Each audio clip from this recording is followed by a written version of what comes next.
They call it the tank killer, an ugly, slow, and loud machine that terrifies enemies and earns the love of soldiers on the ground. This is the A-10 Thunderbolt II, better known as the Warthog. Built for one purpose, to destroy anything that moves on the battlefield, and to survive almost anything thrown back at it. Even decades after its first flight, the A-10 refuses to die, no matter how many times the U.S. Air Force tries to retire it. Today, we dive deep into the story of the legendary A-10 Warthog, the tank killer that just won't quit.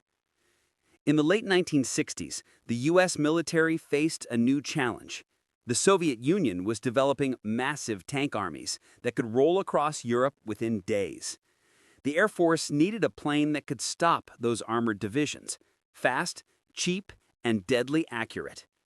That's when engineers at Fairchild Republic designed something unlike anything before, a jet built around a gun.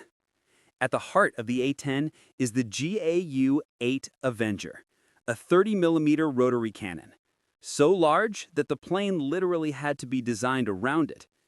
Each round is the size of a beer bottle, and the gun can fire 3,900 rounds per minute, shredding tanks, bunkers, and vehicles with ease.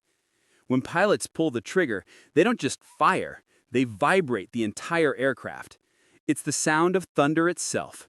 BRRRRT, a sound so iconic, it's both feared by enemies and loved by American troops.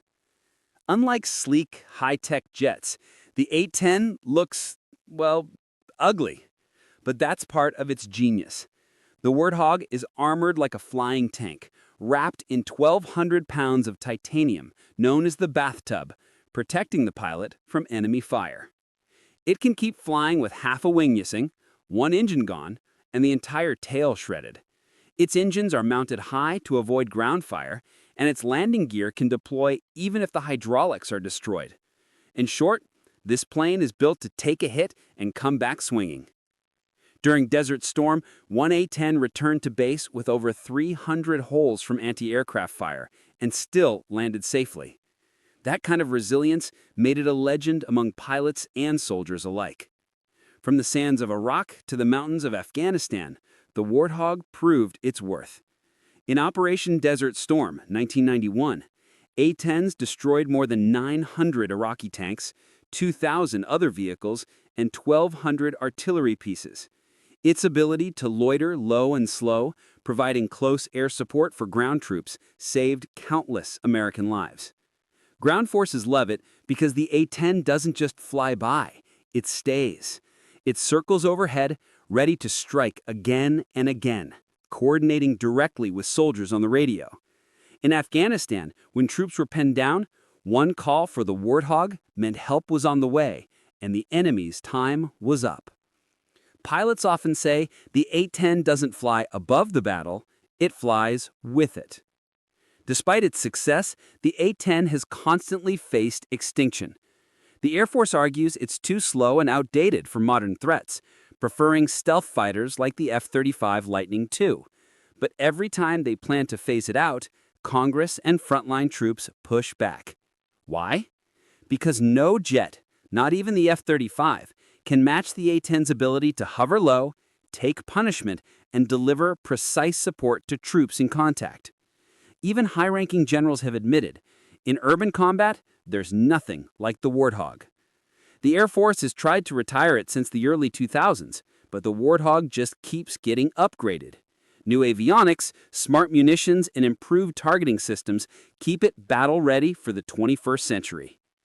In an age of drones, hypersonic missiles, and AI-driven warfare, the A-10 still stands as a symbol of reliability and grit. It's not glamorous and it's not invisible to radar, but when American troops are under fire, the A-10 is the angel they want overhead. As one soldier famously said, "When I hear that BRRRT, I know I'm going home tonight." That trust between air and ground is what makes the A-10 truly irreplaceable. The A-10 Warthog is more than a machine. It's a piece of American history built on courage, toughness, and the will to protect those who fight below. For decades, it's been written off, retired on paper, but every time it finds a way back into the fight. Because legends don't die easily. And the A10 Warthog? It's a legend that refuses to fade.